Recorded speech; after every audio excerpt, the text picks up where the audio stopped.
Hi மக்களே! இந்த சாட்டை மாமா பையன் பேசுகிறான் பாருங்க.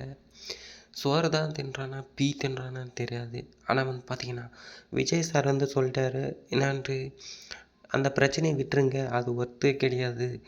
இனிமேல் நாம் வந்து மக்கள் பிரச்சனைய பார்க்கலாம். அது நான் பார்த்துக்கிறேன் அப்படின்னு சொல்லிட்டாரு. அப்போ கூட வந்து பார்த்தீங்கன்னா, இந்த சாட்டை மாமா பையன் வந்து பார்த்தீங்கன்னாக்கா, அதிலேயே நோண்டிட்டு கிடக்குறான். சாணி தின்றானா, பீ தின்றானா தெரியாது. இந்த மாதிரி இருக்கான் மாமா பையன். நீங்களே பாருங்களேன். முடியாததை என் மனைவி சங்கீதா திருத்த ஆரம்பிச்சிட்டாளே அப்படின்னு சொல்லி அவன் பதறிட்டாப்ல. கட்ஸுங்கிறாங்க. அவர் கட்ஸோட வந்தாரு, நடிகையோட கட்ஸோட. யாரா கட்ஸ்? இவ்வளவு பெரிய நடிகை, ஒரு பெரிய கேரியரோட உச்சம், அரசியல்வாதி, முதலமைச்சர் வேட்பாளர், லட்சக்கணக்கான தொண்டர்கள், ஊடக வெளிச்சம்.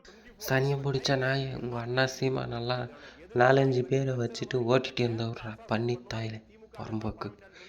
நீ எல்லாம் உனக்கெல்லாம் பேசுறதுக்கு அருகதையே கிடையாது. சாணி தின்ற பீ தின்றடா புறம்போக்கு நாய். எங்கன்னா ஊர்மையிடா போய் இல்லை அப்படி கவா.